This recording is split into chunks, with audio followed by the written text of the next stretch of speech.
کچھ نہ کچھ کلکنگ پوائنٹس پہ فوکس کرنا. اب وہ انٹر لنک جو پوائنٹ پہ مختلف جگہ فبی العربی ما تکذبان، اس مختلف آیتیں ہیں جو امپورٹنٹ ہے، جو کبھی سیڈنیس میں وہ امپورٹنٹ ہے. تو ہر اس میں ہے نا ایکسپرٹس بدلنا پڑتا اپنے کو، اور وہ اس کی پریزنٹ سچویشن پہ کلک کرنا پڑتا. اور تھرڈ بات جو گھر والوں کا جو ہے، تو اس میں ایک ہی چیز ہے کہ میں یہ سوچتا ہوں کہ اپن اجتماعی طور پہ کیا بول سکتے ہیں، ویکلی یا منتھلی کرنا، اس میں کیا بولنا کہ یہ بھی بہت زیادہ، یہ بھی اختلافی بولتے لوگ کہ بھئی اپنی رائے دینا بول کر. تو یہ والا جو اپن ڈسکشن کر رہے ہیں نا، ویسا ڈسکشن کرنا، سورہ فاتحہ سے اسٹارٹ کرنا. تو اس میں کیا بولنا، سب لوگ کو بولنا کیا سمجھ نہیں آیا. تو میں یہ لٹرلی بچوں میں بھی دیکھا، سب میں دیکھا کہ بچے بھی خود سے بولنا سوچ رہے کیا سمجھ نہیں آیا. تو اس میں بھی یہ ہوتا کہ یہ تو کتاب بہت زیادہ، سب کا الگ الگ اوپینین ہے، میری انڈرسٹینڈنگ الگ ہے، تو کلک کرتا. تو یہی ایسا گھر پر کرے نا، تو میں یہ بول سکتا ہوں کہ کیا بولتے ہیں، رجحان بڑھتا.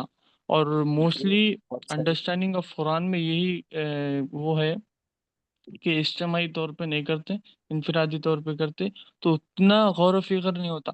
غور و فکر خود سے بھی کر سکتے، مگر کہ جو متعلق قرآن کا جو کیا بول سکتے درس جو دیتے بولتے دیکھیے، تو وہ بھی سنا، تو سب لوگ اس میں اوپینین دیتے، ارے کیا انڈرسٹینڈ کرے. تو اس میں بہت زیادہ امپیکٹ ہوتا. سامنے والا بھی کیا کرتا، ارے بھائی آگے میرے کو یہ کرنا ہے، تو نہیں خود سے پڑھتا. تو پہلے اپنوں کے اپنے مس کیا بول سکتے ایکشن بھی دکھانا پڑتا، اپنے کیا امپرومنٹ ہے. اور یہ کام کر سکتے آپ وہ جلدی یہ ایکشن میں یہ بہت لانا ہے، صحیح جلدی بات امپلیمنٹ ہے کرنا ہے. تو کہ یہ بہت صحیح بات ہے کہ اجتماعی طور پر بھی اس کو دیکھا جائے یا کرا جائے. جب خود کریں گے لگا کر ٹی وی پر تفصیل لگا کر بیٹھیں گے یا سنیں گے، تب ظاہر ہے دل چاہے گا، پھر اس پر ڈسکس کریں گے تو اچھا لگے گا. بالکل صحیح بات ہے، اچھا پوائنٹ ہے یہ. وکاس بھائی آپ کا ایک پوائنٹ کٹ گیا تھا، آپ کہہ رہے تھے کہ میں بیچ میں انٹرپٹ کر رہا تھا، آپ کچھ کہہ رہے تھے کہ ایکشنز پر بھی ان کو اچھے نہیں لگتے. وہ بات پوری مکمل کر دیں، میرے ذہن میں ایک بات آ رہی ہے، پھر میں اس یہی کو کہہ ختم کرتے ہیں انشاءاللہ. بہت دیر لگ رہی ہے شاید. ہاں میں یہی کہہ رہا تھا، بس سمپل سی بات ہے کہ کوئی بھی بندہ لیکچر سے نہیں سیکھ سکتا، یہ ذہن میں رکھیے گا. کہانی سنانا سیکھیں، جو کیوروسٹی ہے نا وہ بلڈ کریں. کہ ہمیں پتہ ہونا چاہیے کہ ہم نے جو بات کرنی ہے نا، اس میں کیوروسٹی کیسے بلڈ کرنی ہے. صحیح ہے. ٹھیک ہے. اپنی طرف سے آپ نے یہ محنت کرنی ہے، ہم سب نے، کہ قرآن کو ایک ایسی، قرآن کی کوئی بات بھی بیان کرنے لگی ہے نا، تو اس لیول کے سینٹر آف کیوروسٹی اوپن کر دینا کہ ان کو لگے کہ بہت امپورٹنٹ بات بیان ہونے لگی ہے. تو دوسری بات، ان کے فیئر اینڈ فیسینیشن دیکھیں کہ وہ کیا چیزیں ہیں، اس کے اندر بالکل رہتے صحیح. پورا کرائے، اس کے اندر رہتے ہوئے ان کو خوشی والی خبریں دیں، اور وہ قرآن پاک سے دیں. ٹھیک ہے. میں سمجھ رہا ہوں، فیئر اینڈ فیسینیشن پر ٹیپ کر. بالکل ٹھیک. اس کو پکڑے جہاں سے وہ آتے ہیں، اور اس کا جواب جو ہے نا قرآن پاک سے دیں. تو انشاءاللہ ٹھیک ہے، ہو یہ بھی سکتا صحیح بات ہے. اچھا آپ بس یہ لاسٹ بات کر رہا ہوں، اس بار پھر نہیں کریں گے اس پر ڈسکس. یہ لاسٹ پوائنٹ ہے، اس پر آپ بتائیے گا کہ یہ کیا، اس بارے میں کیا سوچ ہے آپ لوگوں کی کہ میں اپنے گھر میں ہر ہفتے ایک قرآن مکمل کر رہا ہوں فار ایگزامپل، اور میرے پڑوس میں یا میرے محلے میں یا میرے مسجد کے برابر میں ایک کہیں آس پاس ایک لوگ، جو بھی لوگ ہیں وہ پریشان ہیں اور ان کو ہیلپ کی ضرورت ہے، اور مومن ہونے کے اعتبار سے میرا حق ہے یا فرض ہے کہ میں ان کی ہیلپ کروں. تو اس میں کیا سوچے، زیادہ پریفر کس چیز کو کیا جائے گا؟ میں آپ کو مولانا مودودی کی ایک بات بتاتی ہوں. انہوں نے کہا کہ ایک غلام کھڑا ہوا ہے آقا کے سامنے، اور اس کے سامنے ہاتھ جوڑ کے کھڑا ہوا ہے، اور آقا بول رہا ہے جاؤ یہ کام کر کے آؤ. سامنے سے کر کے کھڑا ہوں ہاتھ جوڑ کے، وہ بول رہا ہے یہ کر کے آؤ یہ کر کے آؤ، وہ نہیں جا رہا، اور بس ہاتھ جوڑ کے اس کے آگے ایسے جھک کے کھڑا ہوا ہے. کیا کر رہا ہے وہ؟ اچھا. تو جی جی، ڈیفینیٹلی یہ آپ نے بڑی اچھی بات یاد دلا دی. میں نے بھی ان کا لیکچر سنا تھا، وہ اسی چیز پر ٹیپ کر رہے تھے کہ بھائی صرف پڑھنا نہیں ہے، عمل کرنا ہے، فیلڈ ورک کرنا ہے کچھ. دیکھیے پورا دن تو قرآن کوئی بھی نہیں پڑھتا. اگر ایک ہفتے میں پڑھا جا رہا ہے تو یعنی ایک منزل بنتی ہے نا، 7 منزلیں قرآن کی ڈسٹریبیوٹ کی گئی ہیں. تو اپنے پڑوسی کی بھی آپ مدد کر سکتے ہیں. اس طرح سے تو نہیں ہے کہ آپ سارا دن قرآن پڑھ رہے ہیں اور آپ کچھ کام نہیں کر رہے گھر کے بھی. تو آپ کا یہ جو سوال ہے یہ جو ہے میچ نہیں کر رہا اس بات سے کہ ہم صرف قرآن پڑھتے رہیں اور کسی کی ہیلپ نہ کریں. ہم قرآن بھی پڑھیں اور ہیلپ بھی کریں. تو یہ چیز دونوں جو ہے ہونی چاہیے. اگر کسی کو مدد کی ضرورت ہے تو مدد کریں، اگر نہیں آپ کی استطاعت تو آپ اس کے لیے دعا کریں، اس کی دل جوئی کریں.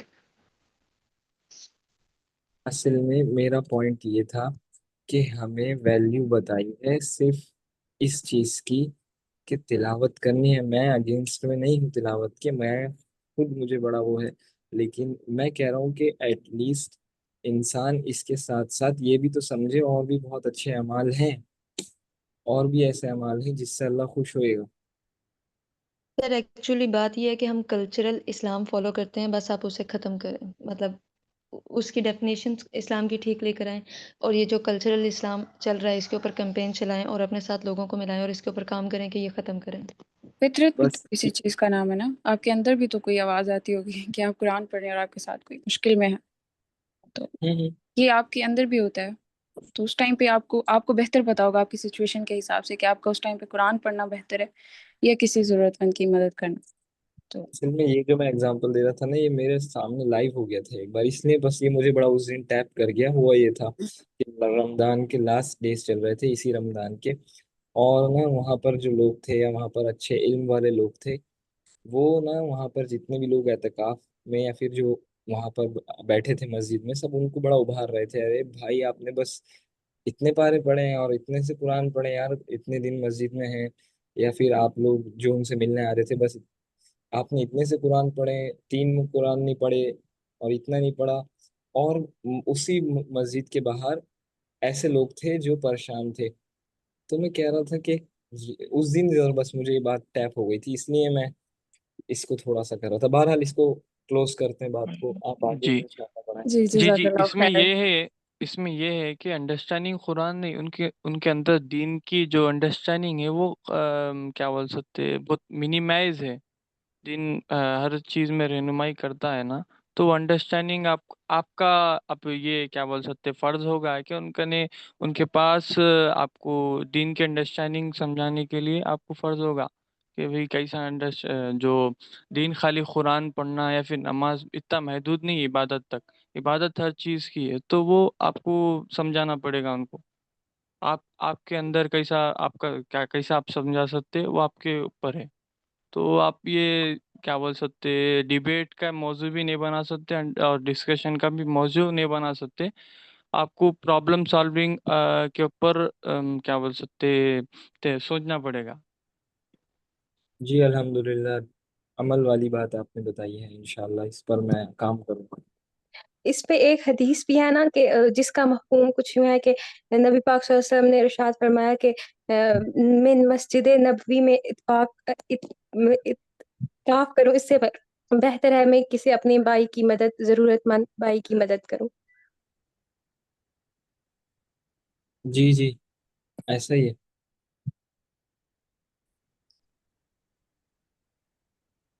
میں جو ہے نا وہ ایکسپلین کر دوں قریب حدیث کو اور ضعیف کو. مجھے صرف 3 منٹ دیں آپ کو. اس میں تھوڑی سی ہم لوگوں نے غلطی کی اوپر غریب کے معنوں میں.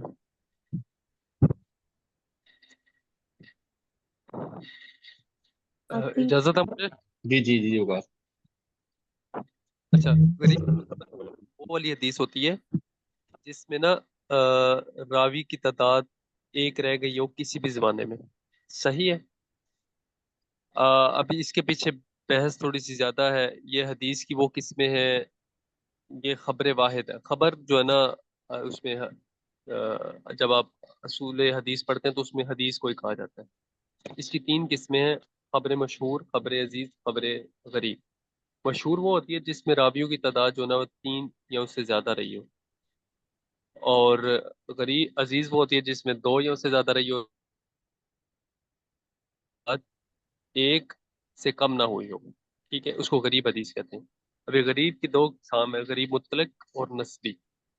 مطلق وہ ہوتی ہے کہ جس میں صرف ایک راوی ہو جس نے رسول اللہ صلی اللہ علیہ وسلم سے جو ہے نا وہ بات نقل کی ہو. جیسے کہ وہ مشہور حدیث ہے نا انما الاعمال بالنیات، یہ حدیث صرف حضرت عمر نے جو ہے نا وہ کی ہے، نبی صلی اللہ علیہ وسلم سے کوٹ کی ہے، لیکن بعد میں اس کو صحاح ستہ اور ائمہ اربعہ نے بہت ساروں نے روایت کی ہے، لیکن پوائنٹ یہ ہے کہ وہاں جو سورس پہ تھا نا، سورس پہ ایک بندے نے کی ہے، وہ ہے حضرت عمر، اس کو غریب حدیث میں شمار کرتے ہیں، اور غریب میں غریب مطلق۔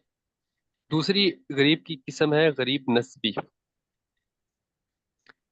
اس کو ایسے ہے کہ اس کو جو انتہا میں کئی راویوں نے جو ہے نا روایت کیا ہو، مگر درمیان میں کہیں نہ کہیں ایک راوی رہے گا۔ مثال اس جیسے ہے کہ آپ ایک حدیث جو ہے نا وہ انتہا میں تو مثال کے طور پہ جو سٹارٹنگ میں تھی وہ کافی نے کی ہو، لیکن درمیان میں کوئی نہ کوئی جو ہے نا وہ راوی ایک رہ گیا، اور اس کو غریب نسبی کہتے ہیں۔ اب یہ حدیث جو غریب ہے، ان کے اوپر علیحدہ کتب بھی ہیں، وہ ہمیں پڑھ لینی چاہیے اگر ہمارے پاس اس کے لیے ٹائم ہو۔ تو جو بیسک اس بات کا کرکس ہے نا وہ یہ ہے کہ غریب کے معنی نادر اور قلیل کے ہوتے ہیں، ٹھیک ہے۔ اس کا مطلب یہ ہے کہ کسی بھی مرحلہ میں راوی کی تعداد جو ہے نا وہ قلیل ترین رہ جاتی ہو، ٹھیک ہو گیا۔ اور اس کے لغوی معنی جو ہے وہ کیا کہتے ہیں، وہ یہ ہے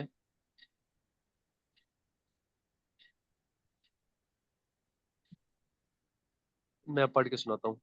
بعض اوقات کسی روایت کو غریب سے تعبیر کر دیا جاتا ہے، مثلا کسی روایت کے تمام رواں مدنی ہو یا کوئی ہو تو ندرت کے اس پہلو کو پیش نظر اسے غریب کہہ دیتے ہیں۔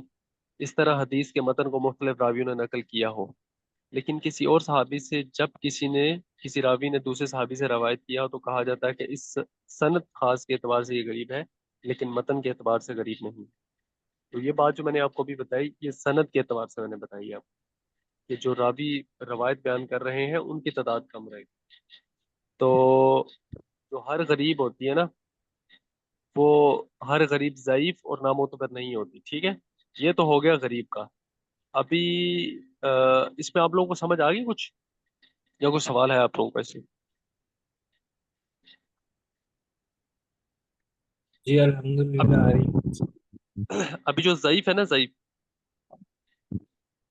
ضعیف کی ہے کم درجہ کی ضعیف، جس حدیث کے سلسلہ سند میں بہت زیادہ ضعف نہ ہو، مثلا اس کے راوی پر وضع حدیث کا مطلب ہوتا ہے کہ وہ خود سے حدیثیں تو نہیں گھڑتا، کذب جھوٹ تو نہیں بولتا، یا تہمت نہ ہو، تو یہ دو صورتوں میں مقبول ہے، تو اس سے ہم حدیث لے لیں گے، ٹھیک ہے۔ یہ اس راوی کی بات ہو رہی ہے۔ لیں گے کن صورتوں میں؟ ہم فضائل و ترغیبات میں لیں گے، کہ مثال کے طور پہ فضائل کے اعمال میں لیں گے، اور احتیاطی احکامات میں لیں گے۔ کن کاموں میں نہیں لے سکتے؟ عقائد، ایمانیات، حلال حرام کے احکام میں ان کا اعتبار نہیں۔ امام احمد، سفیان ثوری، عبد الرحمن بن مہدی اور جمہور کا یہی مسلک ہے، لیکن شرط یہ ہے روایت بہت زیادہ ضعیف نہ ہو، تینوں شریعت کے عام اصول کے مطابق ہو، عمل کرنے میں اس کے ثابت ہونے کا یقین ہو، بلکہ احتیاط پر عمل کرنے کی نیت ہو۔ مثلا ایسے نہ کہا جائے کہ میں ایسا کام کروں گا تو مجھے اس کا یہ ثواب ہی ملے گا، اس میں یہ ہوتا ہے کہ ہاں کر لوں گا تو انشاءاللہ اچھے گمان پہ۔ دوسری آخری بات یہ ہے کہ اس روایت کو نقل کرتے ہوئے آپ اس کے ضعیف ہونے کو واضح کر دیا جائے، یہ یقین کے سیغہ کے ساتھ رسول اللہ صلی اللہ علیہ وآلہ وسلم کی طرف اس کی نسبت نہیں کی جائے، بلکہ کہا جائے روایت کیا گیا ہے کہ رسول اللہ صلی اللہ علیہ وآلہ وسلم کی طرف فلاں بات کی نسبت کی گئی ہے۔ یہ ضعیف اور غریب کے اندر فرق ہے، ٹھیک ہے۔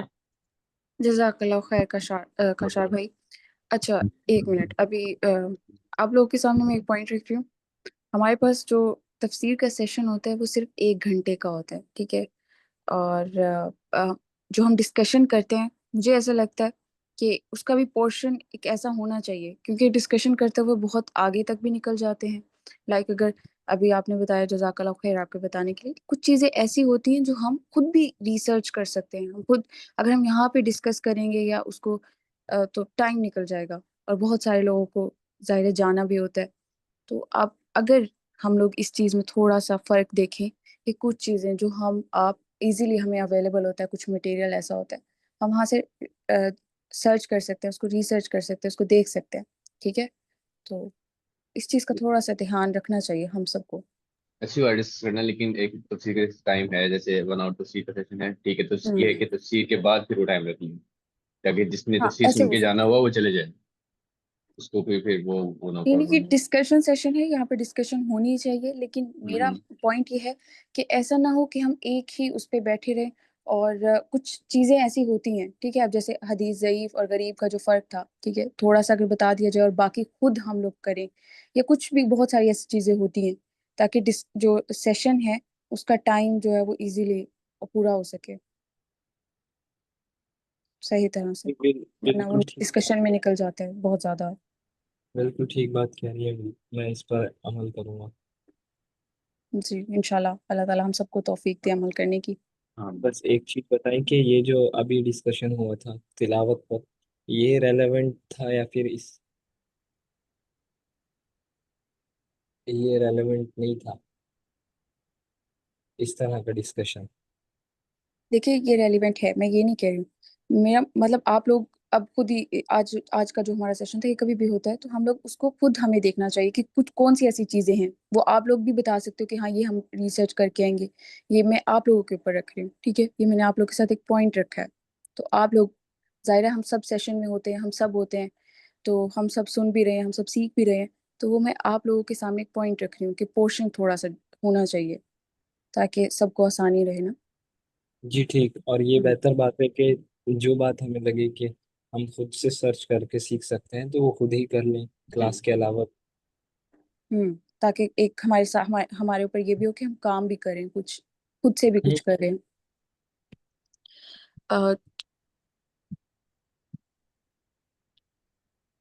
جی یہ ڈسکشن سیشن ہے، بالکل آپ لوگ کر سکتے ہیں، میرا یہ بالکل ہرگز مطلب نہیں تھا، میں یہ کہہ رہی ہوں کہ ہمیں بس تھوڑا سا یہ دیکھنا ہے کہ کون سی چیزیں ہم خود بھی کر سکتے ہیں اور کون سی ہم یہاں پہ ڈسکشن کرنا ضروری ہے۔ جزاک اللہ خیر ثنا سسٹر، آپ کی بات جو ہے نا وہ سمجھ گیا ہوں، اور بالکل ایسا ہی ہے تاکہ جو ہے نا یہ سیشن ہمارا بورنگ نہ ہو. اور ایک اور بات، کسی نے سوال کیا تھا کہ قرات اور تلاوت میں کیا فرق ہوتا ہے۔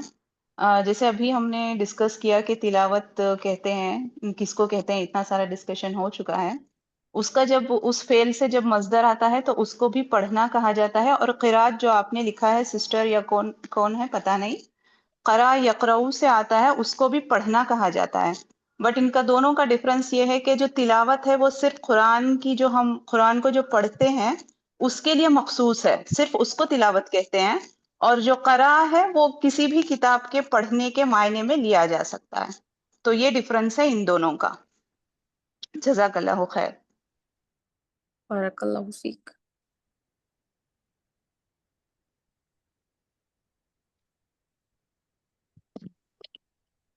ثنا ان کا کوشچن لے لیں۔ ابھی یہ ڈسکس کر رہے تھے کہ ضعیف حدیث کے بارے میں، تو